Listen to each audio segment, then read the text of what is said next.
Hi, I'm Bill Murphy. In addition to being station manager for Hicksville Community Television, I'm also a proud member of the Hicksville Rotary Club. The Rotary meets every week on Tuesday for a nice luncheon, also fellowship, fun, and a featured speaker that talks to the Rotarians about the events of the day or items of interest to the general community. And in a new partnership with Hicksville Community Television, the Hicksville Rotary Club has asked me to bring my camera along to the meetings to share with you some features and highlights of some of the guest speakers that appear at the Hicksville Rotary Club. So that's what this program is all about, and we hope that you enjoy it. Featured speakers from recent meetings of the Hicksville Rotary right here on HIX-TV.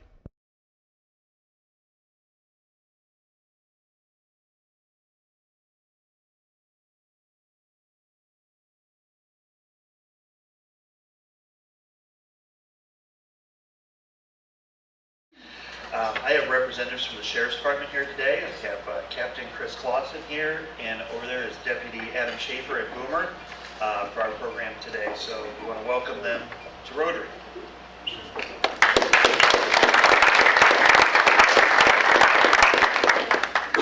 Thank you very much for having us and for lunch. That was wonderful.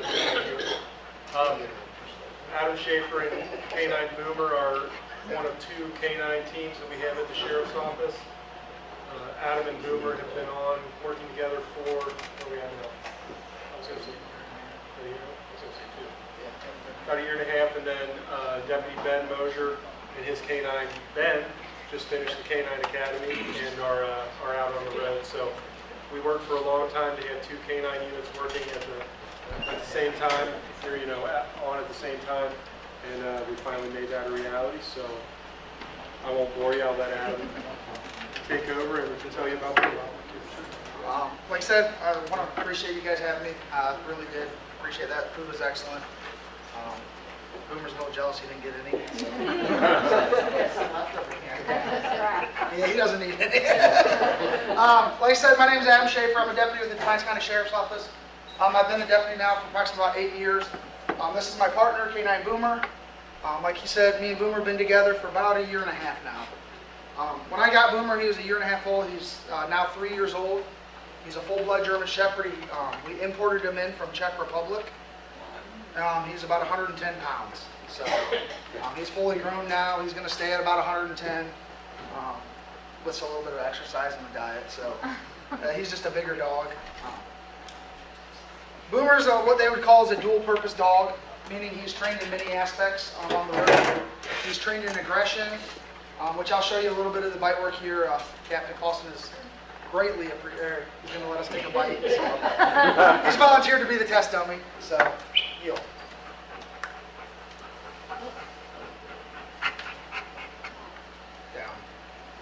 Down.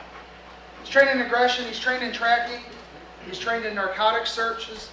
Along with the tracking, though, we can do area searches and building searches, meaning if we have a bad guy that runs from us, goes hide in the building, I can cut Boomer loose and he'll go find him for us. Same with him as if we have a bad guy that runs and's hiding in the woods, I can cut him loose and he'll go find him. Saves a lot of officer time. His nose is amazing. Tracking wise, he's not like what they call like a bloodhound. He does the scent, but we are pretty successful in tracking. Actually, we just had a really successful track over the weekend here in Hicksville.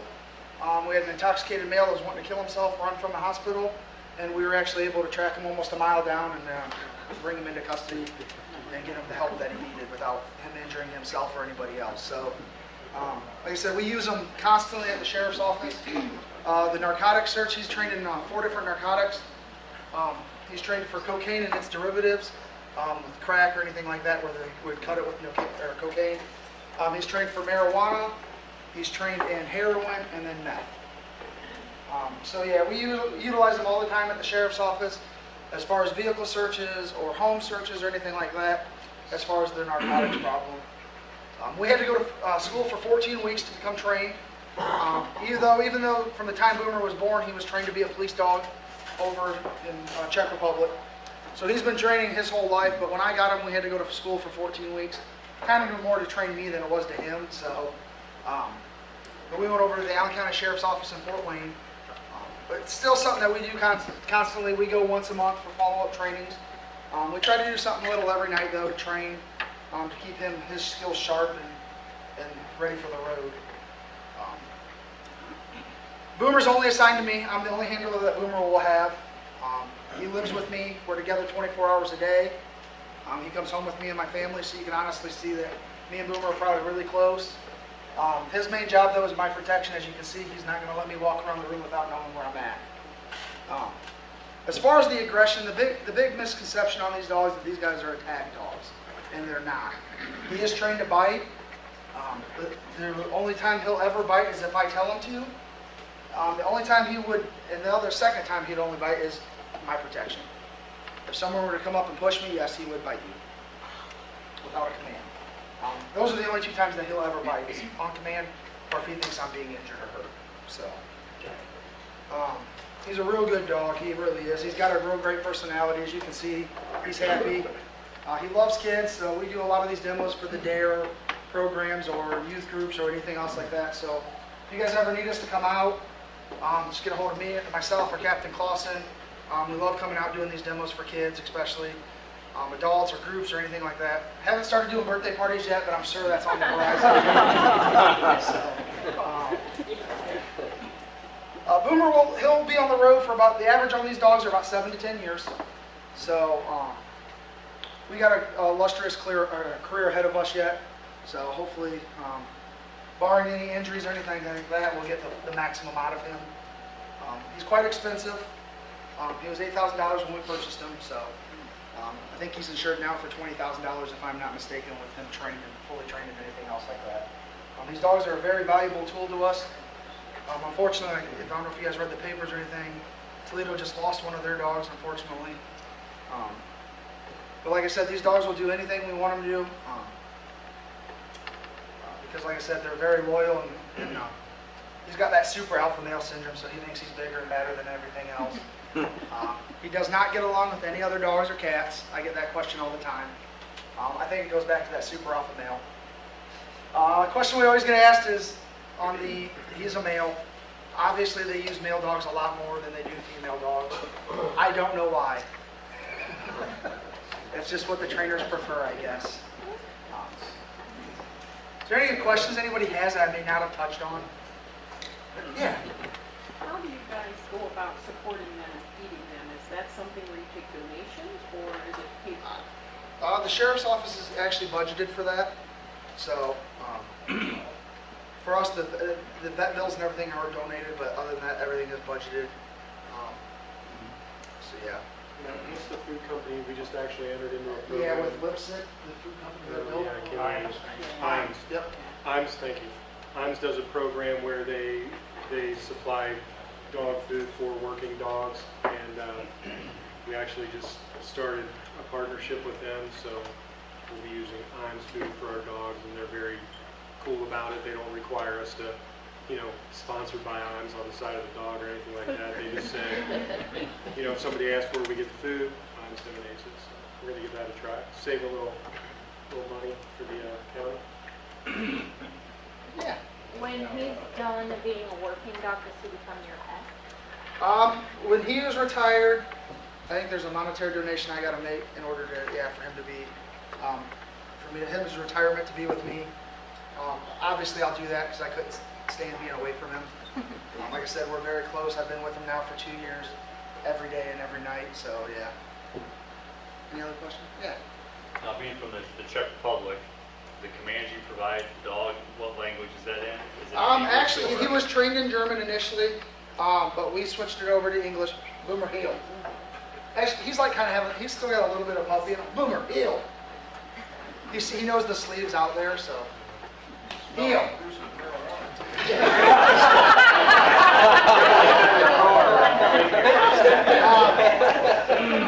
We trained him, we flipped him over to English. Main reason is if we're in a high stress situation, at least I can always revert back that I'll know English. I may forget my German commands or whatever. So, like I said, he's still a little young. He's only 3. He's still got a little bit of puppy in him. He's like having like a 5-year-old at home all the time. He's a very high strung dog.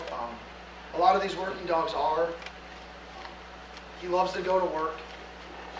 When we're on during our days off, he drives me crazy because that's all he wants to do is go to work. He's probably the perfect employee.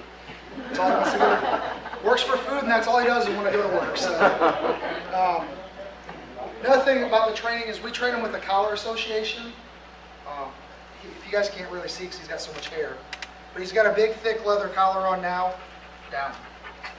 That is his everyday work collar. When I'm getting dressed in my uniform, he knows it. He'll come wait for me to put that on, and then he sprints to the door and waits for me. When we do narcotics, I'll take that off, and I got another a collar I put on him. He knows that what we're about to do then as far as going to do the drug searches. Same with tracking. I got a harness I put on him. You can almost see the change in behavior because his nose will instantly go to the ground and he's ready to track. So that's how we've trained him through the 14 weeks and continual training as a Collar Association. So, yeah. You know, one thing I did notice about him, he looks to me like he's got quite a bit longer hair than most of the shepherds I've ever seen. Is that kind of the way the shepherds are from over there in Europe? No, he's just kind of a fluff ball, a fur ball. Yeah, he's just one of those things that he was a long-haired. Some of the markings in his temperament's kind of when I went to pick him, because I got to pick him out. We went down and tried out a lot of dogs. His temperament and everything else, and kind of the looks and the long hair is kind of what I picked him on. So. Now, where did you pick him out then, now that you say that? We actually went down to Al Gill's Kennels. It's Gill's Vonderhaus Kennels in Wapakoneta. Is where we've got all the dogs from. But like I said, he imports them in from Czech Republic. So, yep, I picked him and he became Boomer. Named after Boomer Esiason, the greatest quarterback in Cincinnati Bengals history. Yeah. My former doctor, Wu, here for several years, always said that a dog could smell 2 million times better than a human being. Yes. 2 million times. Typically how we relate it to, and I relate to the kids and whatever when I'm doing these, is if you walked into a house and someone's baking pizza, we can smell pizza.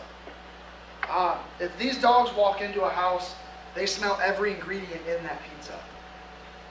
You know, from the dough to the oregano to everything else. It's just how great, how much more their noses are advanced than ours.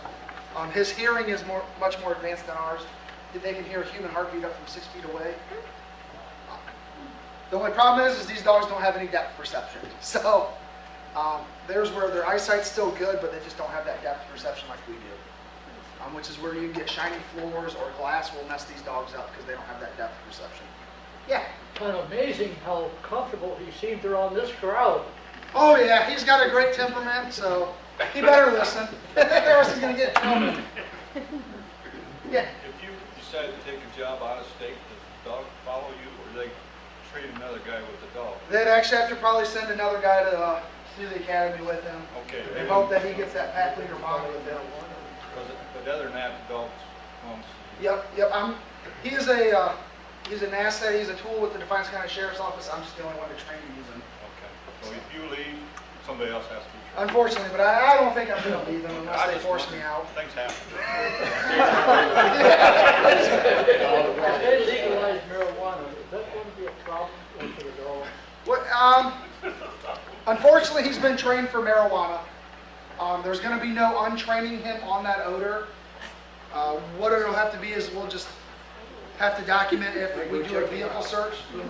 If we do a vehicle search and find marijuana, that's what we're going to have to document. That's what it was. But there's going to be no untraining him on that odor. So it's always going to be embedded in him. So hopefully we don't have to come to that. Hopefully they don't legalize it. Yes. You said somebody recently lost their jobs. One of their many. One of their many. Yeah, Was sick. it through natural causes Down. or?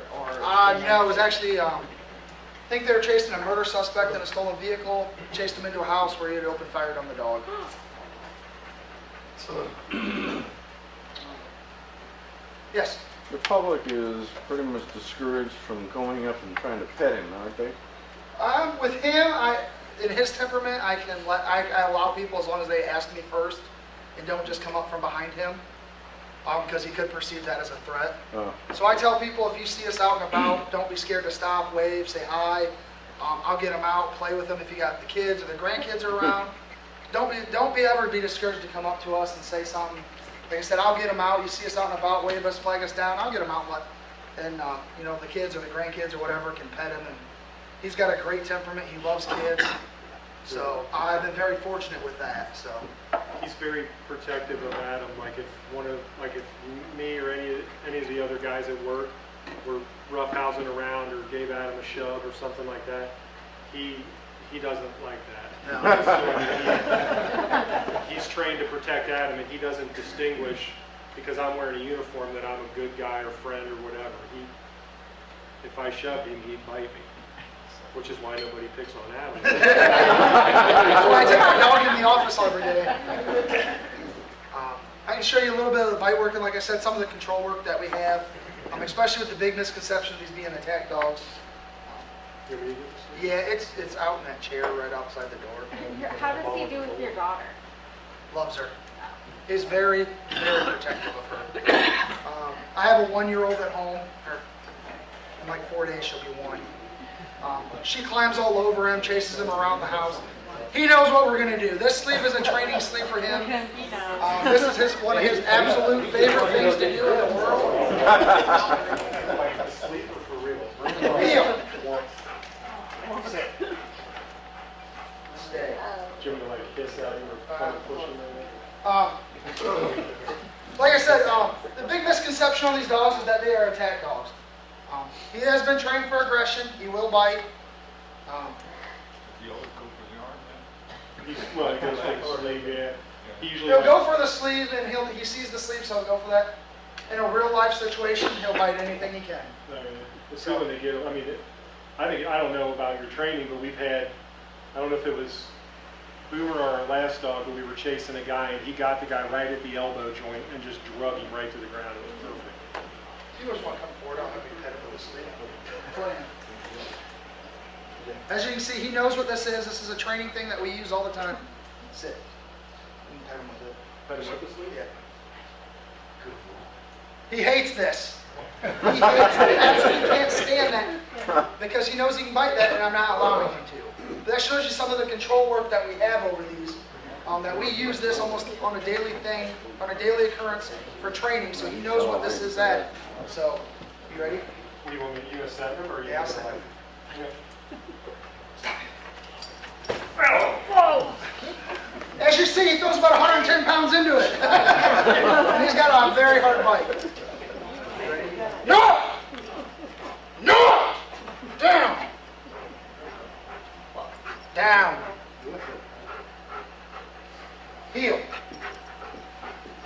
Down. Stay right there.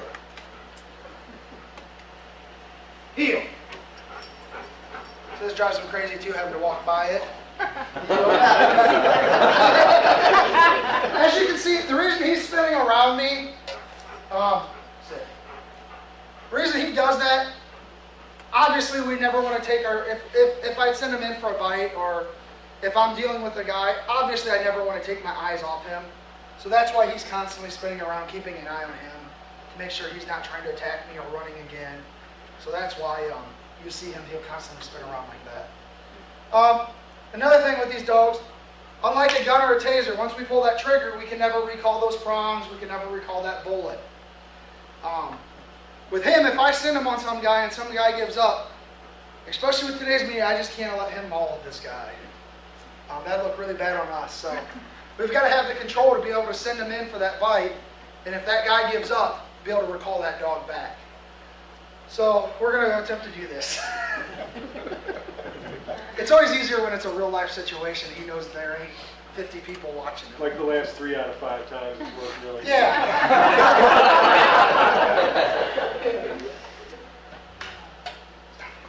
No! You! Heel. It didn't bite, so that's always a good thing. Down. Like I was telling you, the handler protection, that'd be the only time he'd ever bite without giving me the command. Stay right there, do not move. If you move, my dog will bite you. You! Down. Stay. Yeah.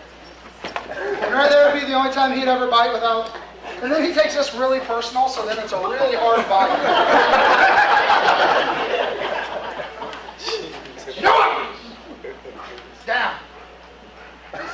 Heel. Down. Anyone else feel like there for a bite, to take a bite from the dog, or would like to?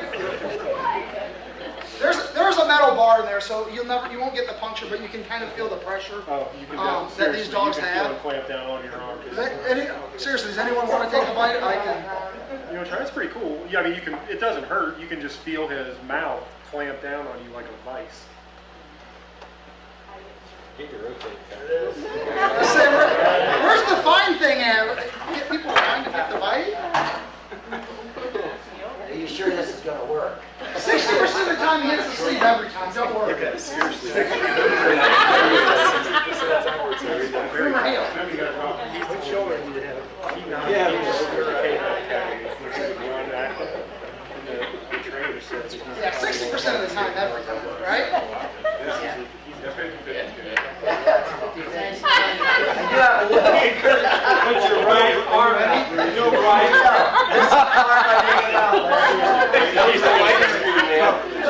Just brace yourself, because is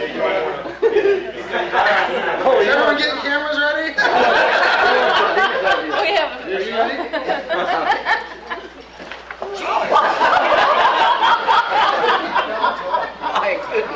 No! Get your teeth out. Down. Heel. His teeth get stuck in there sometimes, so it's hard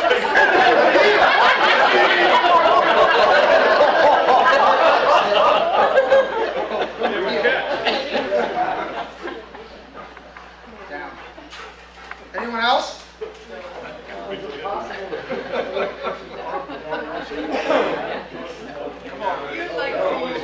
He just bites down. He wouldn't know the pressure that he puts. He doesn't realize how hard he bites either. And the instructor was really pleased with how hard he hit. And he said, Chris, you got to take a bite from him and see how hard he hits. We were on snow and ice, and he actually stood behind me to make sure I wouldn't slip and wipe out, because he's 100 and some pounds. I mean, and he uses, as you saw, he uses his whole body. I mean, he hits hard. Anyone else want to experience it? No? Okay. Boom or heel? Are you afraid of the dog then? Me? Yeah. I really don't want to get bitten by one of them. He didn't break one of our previous dogs got a hold of my arm when we were scuffling with somebody, and he didn't bite me, he just held my arm. But yeah, I have a definite respect for him. I wouldn't go up and smack Adam around right now. Anyone have any questions on anything? As an officer, what the qualities do you have? I mean, like the one that got shot, I'm assuming there's penalties for shooting an officer. Yeah, that's a great point with these. These dogs are looked at as officers, so if you harm him, it'd just be like harming me.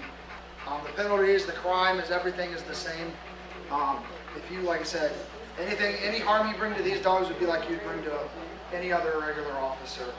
Matter of fact, there's even a crime if you were to see him in a car and come up and start taunting him from the outside of the vehicle. That is actually a criminal offense to taunt a police dog. So, yeah. Is there ever that he grab the person by the pant leg or anything? Yes. Always the arm. No, like I say, he sees the sleeve, so he knows what that is. It's a training tool for us. In a real life situation, he'd bite anything. Anything that's presented in front of him, if I send him, he would bite anything he could. So. Would you let me come up and pet him? Yeah. Oh yeah, anybody can pet him right now. Like I said, he doesn't hold any ill feelings towards them. Does anyone want to pet him or see him?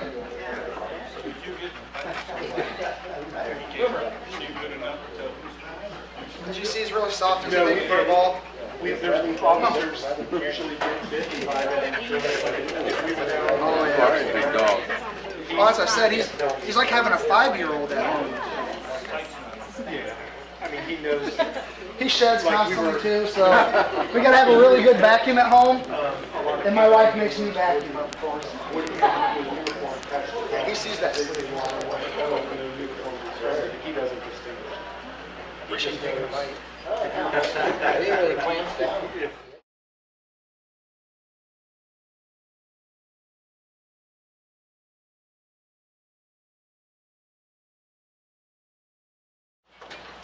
President Bill, fellow Rotarians, this guy, a lot of you know, some of you know him other ways than just personally, but he has been 21 years, I believe, with State Highway Patrol, and I'm just not going to waste any time because, like I said, a lot of us know him and giving him a hard time here and there, but we'll just simply introduce Trooper Gail Ford.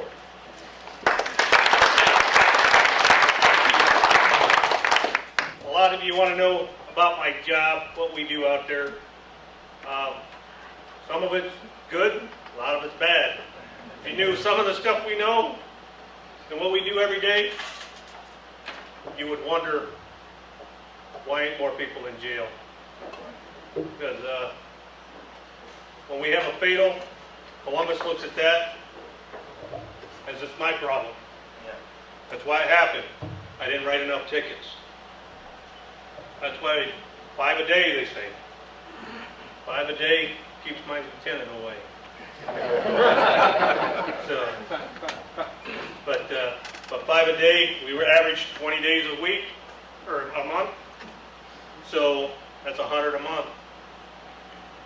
Columbus, we went to these electronic tickets, thinking troopers will write more tickets. They don't have to get hand cramps anymore. In the big city, yes. Out here, we still have camaraderie with the public. They know me. Like I said, I've been doing this for 21 and a half years. I know a lot of people. When Whitney was growing up, she graduated here from Hicksville. Hey, Dad, they waved at you. You got to know them. No, they know your dad. I just don't know them. It's not just me. It's the other troops. Columbus is expecting a lot more out of us and expecting a lot more out of you people too. I mean, seatbelt. How many times we got to put that in the news, on the radio, the papers? Then we handle a fatal. Subject was thrown from the vehicle. If he'd had a seatbelt on, most likely would have lived. Yeah, he'd have still had some injuries, but we're not seeing him. We're not having to make a notification to the family. That's got to be the hardest part of this job. Most family members know when we're coming up at the door at 2 or 3 o'clock in the morning, or 6. I mean, it's not good news, especially when there's 2 troopers and we really don't know what to say to them, other than sorry, but your son or daughter, your husband, wife, your mother, father may not be coming home. The hardest one that I've had to do was Christmas Eve, Christmas morning. Had a triple fatal up in Williams County. Subjects went off the road, hit the only tree in a 1-mile stretch. Killed all 3 of them. And the mom wanted me to tell the 8-year-old son that his dad was not coming home. And I hear that and have to deal with that. We deal with things differently than other people. I mean, you'll see us troopers together at a fatal scene. We have to joke about it in our own way. We deal with it in our own way. We're not like the EMS and other police departments. They get counseling for their people. We're state troopers is what they tell us. We have to deal with it. You chose this job. We didn't choose you. Some people can handle it, others can't. I'm pretty fortunately, my family, we understand. I have an older brother. He's a lieutenant from Michigan State Police. But he couldn't let me outdo him because I was the first trooper in the family. He was a motor carrier officer up there. Michigan wasn't hiring. So I came down here, met my wife, be my first wife, Tammy. So we have a beautiful daughter. Whitney and everything. So a lot of what I do now is for her. Because I want her to be respected, like I expect to be respected out there, but people nowadays, it's a tough world out there for law enforcement. I mean, the media is killing us. I mean, every time you turn around now, a police shooting. but they don't show you what happened before, or what happened to the officer before that. The guy in Cincinnati, he had no right to do what he did over a front license plate. No. But when you got a 12-year-old kid with a pistol that you believe is real, and we have to put that split second out, do we take a chance? Something we can't do. I want to go home. I got a daughter to live for. I got a wife. I got a 4-step kid. They expect me to come home. It's tough out there, the stuff that we have to do, put up with, and with the courts. I mean, I deal with 2 courts every day, Williams and Defiance, sometimes Paulding, sometimes Henry County. Each court's different on what they want, how they want it done. I mean, we got 88 counties here. Out of 88 counties, you have 1,600 troopers. They want to put body cameras on every single trooper. Where's that money coming from? I mean, yes, body cameras do save our butts. We got cameras on our camper and our patrol car. The lights come on, the camera comes on. I got a body mic. Everything I say is recorded. Everything you say to me is recorded. We've got people in their cars recording us when we come up. They'll tell us that. Hey, I'm recording what you tell me or what you're saying to me. Understand that. I'm recording what you're saying to me too. I got a camera. You can't record me. It's a free world. You can record anything. So, but patrol, like you said, 21 years, I've seen a lot of change. Some good, some bad. We have 18 K9, 2 bomb dogs. When I first started, we had no bomb dogs. Both bomb dogs are done in Columbus. And we were relying on Lima, Toledo, Columbus, Cleveland, Cincinnati for their bomb dogs when we needed a bomb dog. Now we have 2 of them down at their station at Columbus. Like I said, we got 88 counties. We got 18 K9. We have 23 aircraft, 2 helicopters. This job did a big circle from what we used to do. We did away with motorcycles back in '54. Now we have motorcycles back. We took them up in Toledo here last year. 1 week, they wrote 500 tickets in 1 week. The people in Toledo or Lucas County were livid. Our people were doing their job, and they did not like it. The average ticket's $120 fine. That's here in Williams or Defiance County. The average ticket in Williams County is $125. Average ticket in Henry County, $130. Paulding, average ticket's $120.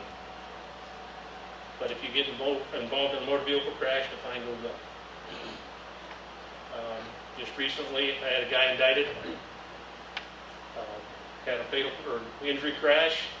He tested a .19 at 6 o'clock in the morning. And that was 2 hours after the crash. The young lady's lucky to be alive. She was sitting in the back of the pickup truck. I can talk about this because she's been indicted. She's lucky to be alive. Broken ankle, 17 stitches in the forehead, down through her nose. All out drinking, having fun. He had a loaded shotgun in the front seat, loaded shotgun in the back, behind the seat. He's driving down the road like that.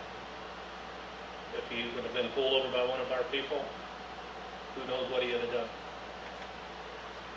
Supposedly they were out target practicing earlier that morning, in the dark. I'm not sure what they're shooting at in the dark. I got my suspicions that more like deer hunting. So, but that stuff happens around here. And then Sunday, up in 75, we had a trooper shot at. And the guy, when they pulled him, finally caught him after a 5-mile pursuit, said he shot at the trooper because he thought the trooper was going to pull him over. He disabled our patrol car. One shot took out our brakes in the patrol car. And this happened Sunday afternoon. So things are happening out there that we don't like. People talk to us the way they talk to, I guess, their family at home, because they just show no respect to us. And then when we say something to them, then they look at us like, you're the one in the wrong. Just because I'm speeding, US 24 out here. Now that's another thing they want me to bring up. 24, it's done wonders for the traffic. Our fatals have gone down on 24 because the trucks are all running the same speed the cars are. But when you get to Paulding County, everything west of Defiance, limited access, 65 mile an hour. We got cars pulling out in front of semis that are running 65, 70. So people want us writing people for 5 over. I wouldn't get anything done other than write tickets out here all day if I was writing 5 over. So the fastest I've had out there, 118. And during the holiday, I had one for 100. And he tells me, thought the speed limit was 70. I think he got it. I got more joy out of listening to his wife yelling at him. Because when he said, I thought the speed limit was 70, as I'm walking back to write the ticket, she's yelling at him, you thought the speed limit was 70 and you're running 100? I come back up with the citation, she's still yelling at him. So that was probably the most enjoyable one that I had to write. But we average about once a month, somebody 100 plus out there in 24. And they act like it's no big deal. We call it the Autobahn because it's like the Autobahn. Truck traffic is running normal, usually. Once in a while you get a couple Canadians that think they can run 75, and the only thing is it's counting against, not only do they most likely lose their job when they get home, they're not coming back in the States in a big truck. But truck traffic, but now US 6 is a whole different ballgame. I mean, we had truck traffic up there, they come off of 24 in Henry County, they still think it's 65. The cars, they're running anywhere from 65 to 95. And they say, never saw a speed limit sign. Well, when you jump off of 24, there's one right there, a big one, 3-foot sign, says 55 mile an hour. But nowhere in here is speed limit 100 mile an hour, but we hear it all the time. Or I didn't realize I was going that fast as they're passing everybody in sight. But 24 is, that's, like I said, when you get west of Defiance, it's a whole different ballgame there. Paulding was talking about shutting all of the side roads off. The state says they can't do that because they need an act of Congress, I guess, to do all that. They don't care that they're having people killed. I guess what I'm saying is we're going to need a community to come together there and say we do have a problem there. Everything from Napoleon to Toledo has a bridge. Why ain't we getting any of that funding? Why is everything got to go east or south? I mean, we're Defiance, Williams County. We go to training in Columbus. Oh, you're that Indiana-Michigan post. That's what they call us over here in Defiance. So if they're thinking that in Columbus, what's the congressman thinking? If it's far enough away from Columbus, I don't have to worry about it. I mean, we have suggestions, but I'm just a state trooper. I don't know what I'm talking about. I'm the one handling the fatal. I'm the one having to go to the hospital, talk to the family, checking out what actually happened. I mean, the one fatal we had down there, young lady was having problems at home with her husband in the process of the divorce. How do I going to end everything? Right in front of a semi. We see it all the time. But I'm supposed to prevent that as a state trooper.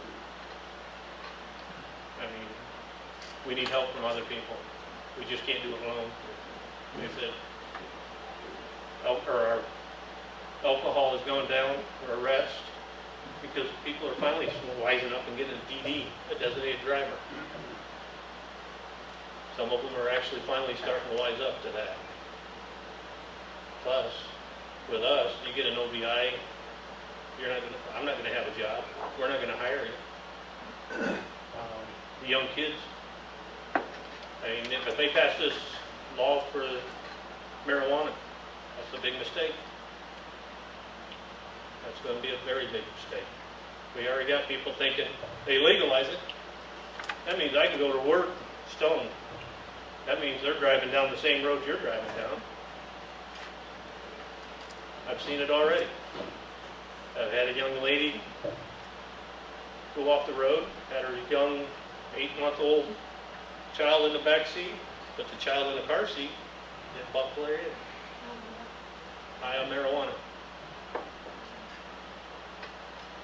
Child lands in the ditch. About a week later, she comes to the post to give me a statement. She's laughing and joking with her boyfriend. But as soon as I shut the door to the office, tell him he's got to sit in the lobby, the tears come on. As soon as I open it up when we're done with the interview, the tears stop. She's laughing and joking with it. I just lost my child. I would not be doing any of that. I'd have been in disarray, but the way some people think, I guess that's why I have a job, job security. But we're hiring. We've never laid off anybody. Since 1933, I mean, we've had some tough times. We did cutbacks. We've even taken 10 days off without pay so we don't lose people. And it's been 10 years since the state of Ohio is getting state employees a raise. And right now ours is in limbo right now. They don't know what they're going to do, if we're getting one or not. But this job it's got its challenges. It's got its and there's stuff that I can tell you. There's other things I can't tell you. But in 21 years, I've seen a lot of change. Like I said, a lot of good, a lot of bad. The presidential details are going to be starting up here pretty soon. I mean, they're going to take troopers from each post. When one of those candidates come here, they take us, and we'll be in Toledo, Columbus, Cincinnati, we'll be all over. I got to see the president's limo up close and inside, and those guys, that's a different ballgame when we have to escort the president. I mean, they got a time limit. When Bush came to Toledo on his re-election, we brought him on 75, took him northbound from the airport on 70 from the turnpike. We had to bring him southbound in the northbound lane because we had traffic backed all the way up to Detroit. We shut it down. And to keep him on time, we had to shut everything down south of the turnpike, let the southbound traffic go, and they came southbound in the northbound lane at 100 mile an hour. If we wouldn't have, the Secret Service director said he would have not had a job tomorrow morning because they got that strict of a time schedule. So, and then when we're telling people they have to go inside on the turnpike, people didn't believe it. Turnpike trooper, Secret Service guys would stop their cars on the berms if someone come off the fence. That's how strict they are with the president. I mean, they had 3 limos, a big truck for jamming devices, radio. We had to get permission to pass his limo. If not, there's a guy in an SUV with the barrel sticking out the back of it. Had the Coast Guard flying over a helicopter with 50 cal. The stuff they do, they have to do this every day. We send 150 troopers to D.C. every time we get a new president. Secret Service has that confidence in the Highway Patrol, along with California, New York, and about 8 other states. They bring 150 troopers in. They pay for everything. I should say, we're paying for everything. So they put us up, and they usually take good care of it. But in the Ohio State games, the troopers down there, Ohio State is number 2 on the terrorist watch list. Michigan's number 1 because it fits more people. Dallas, the Cowboys, number 3. We have to watch all this. We send 100 and 200 troopers down there for every game, especially after 9/11. And you got one box up there on the home side. All you see is what we call brass, our upper echelon. You got the sheriff up there from Franklin County, Columbus Police Chief, my colonel, majors, and captains. They're all watching the crowd. I mean, we got 150, 200 troopers there. Columbus has at least that many there. Franklin County brings in deputies from other counties for the safety of the people on game day. And we still get people wanting to try us down there, disorderly conduct. I mean, it's a wild time down there. I've been on the Ohio State football field twice, once with the Michigan band, once with the Michigan State football team for security. So, I am a Wolverine. I'll let you know that. So, Bruce is over there shaking his head. I can't believe you said that. No, but we do. We got this job. We have a lot to do. We got canine, motorcycle. We got bomb guys. Like I said, when I first started, I'm a combat engineer from the Army. When I first interviewed, they asked me, why would a combat engineer want to be a state trooper? I said, why not? There ain't no other job out there. I mean, I've had fun, and I've also had some bad times with, like I said, there's good times, there's bad times here, just like any job. But when we have a fatal, that's when Columbus comes down on us. Want us writing more tickets. So that's what we do. We saturate the area for about a week or more. Then we have one happen somewhere else. Then we go saturate that area for a week or 2. So we're all over. Next week I'll be up on the turnpike for a day. We're going to be hitting I-80 from state line to state line.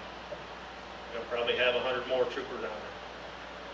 What gets me is the people from Illinois. They know one speed, about like Canadians. And it's foot to the floor. And 70 mile an hour out there, and they're running 130, 140.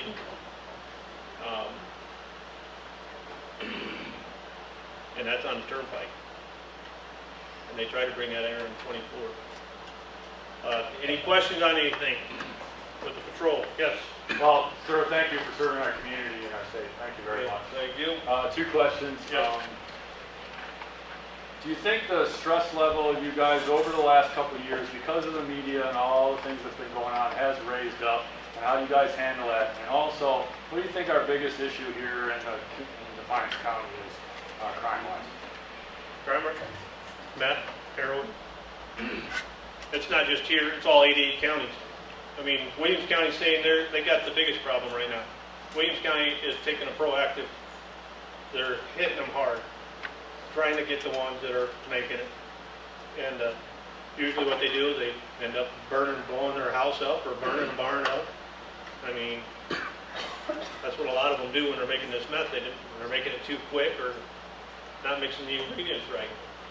And the ingredients they're using, we use to clean our bathrooms, our sinks, and they're ejecting this stuff in them. And they wonder why they look so old.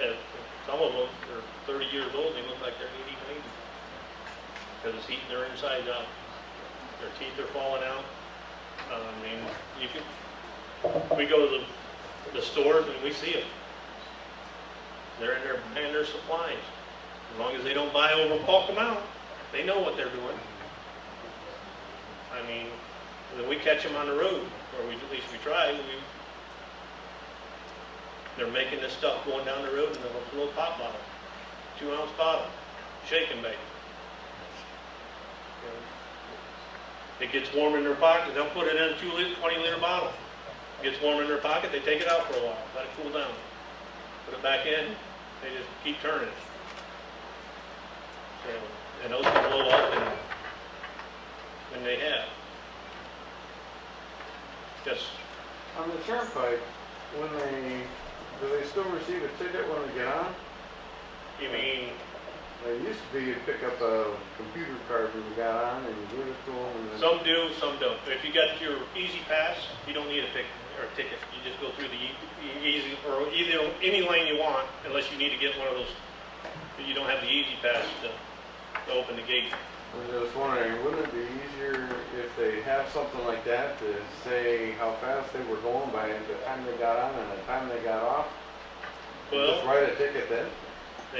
They can't do that because some of them will stop at rest areas. So you got point A to point B. You got the rest areas they stop at and they take their time and get bigger. But yeah, the speed limit out there is 70. Like I said, they're running anywhere from 90 to 100. I think the fastest I've heard up there on the turnpike is 135. I'm sure there's probably been more than that. My patrol car tops out at 150.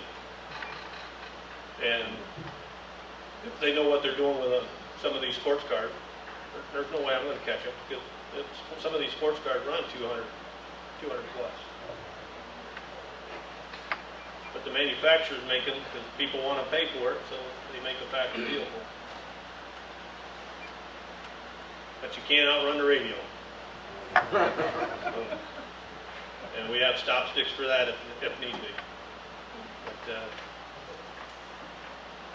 the wrong way drivers, we get at least one wrong way driver in defiance call at least once a month. And then by the time we get down there, we've only caught maybe 4. Like I said, since they made it a 4-lane all the way through, we had some close calls. How many miles would you travel in a regular day? Anywhere from 150 to 300 miles a day in an 8-hour period. Like today, I'm the only trooper in Defiance County. We got one trooper in Williams County. So we're traveling, trying to hit every road we can where we know we have a problem. I basically can go anywhere I want in the county unless we get a phone call or we get somebody called in and, hey, I got a complaint on this road, we got speeders. Or right now, school started in Williams County. We've already had people running school buses. And it's only this is day 5 for Williams County. School started up there Wednesday. Would you need backup? Do you just need to call county, city? We rely on them. We rely on the county, we rely on the cities, the villages for backup. But I'm just a one-man car. Michigan, they go to 2-man car at dark. Anything at nighttime, they got 2-man cars. The state looks at 2-man cars as a waste of money because now I'm paying for 2 guys in one car instead of 2 guys in 2 separate cars that can respond different places. But it comes down to, we rely on the village here. I mean, I started out here. I know Monty real well. He was my training officer.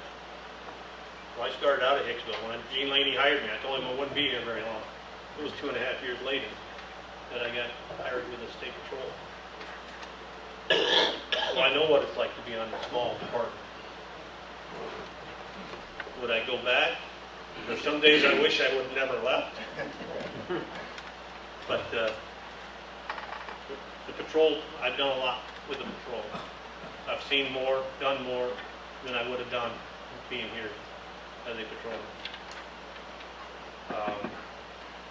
Bigger cities, you got bigger problems.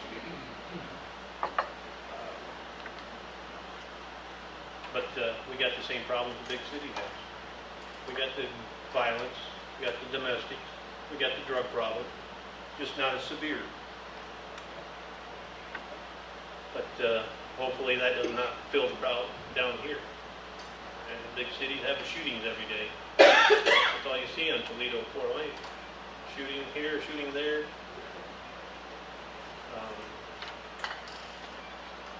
Yeah, I have to wear a bulletproof vest.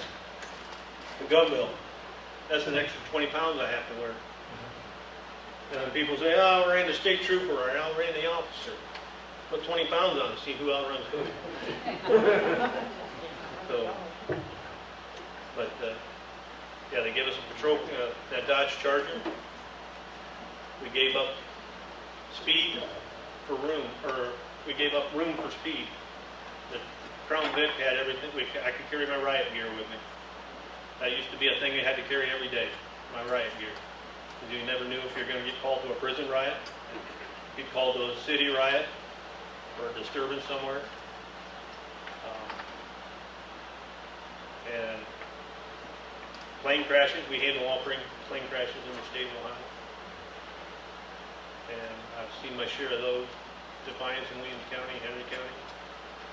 And my last one here was up in Williams County. The guy was lucky when he landed in the woods. I've seen it all, just about all I think I can see. I've heard just about everything that people have got to say. But sometimes we just shake our heads and I can't believe you just told me that. But some of the stories that come out of some of these people. But I got 3.5 more years and I can retire. I'm looking forward to that. I know my daughter, she just started at Defiance Regional, and she's also working at DeKalb Memorial, radiology. So I think I've done right there. Got her through college, and now she's got a job. Now she can worry about getting married and having kids and doing all that. But the young kids, I don't know what they expect from us. Everybody seems to want a warning. A warning sometimes will correct the problem. $150 citation will definitely correct the problem. And when you start taking money from somebody, or the courts see them over and over, the fines go up. I mean, a third moving violation within a year is $375. That's not including your insurance going up, the points going on.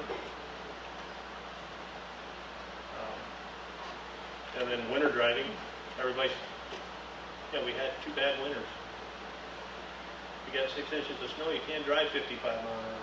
You lose control, you hit a mailbox, slide into somebody, hit a tree, hit a utility pole. You've got fire and EMS coming out. We didn't crash getting there. And then my higher up are saying, somebody needs a citation. It's a $150 fine, crazy control.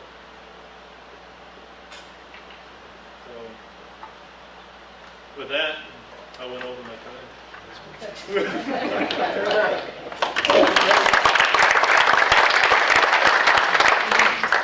HIX-TV and the Hicksville Rotary hopes that you've enjoyed this program, again featuring some of the featured speakers that appear at the Hicksville Rotary Club's weekly meetings. If you'd like to find out more about becoming a member of Rotary, it's as easy as asking a local Rotary member.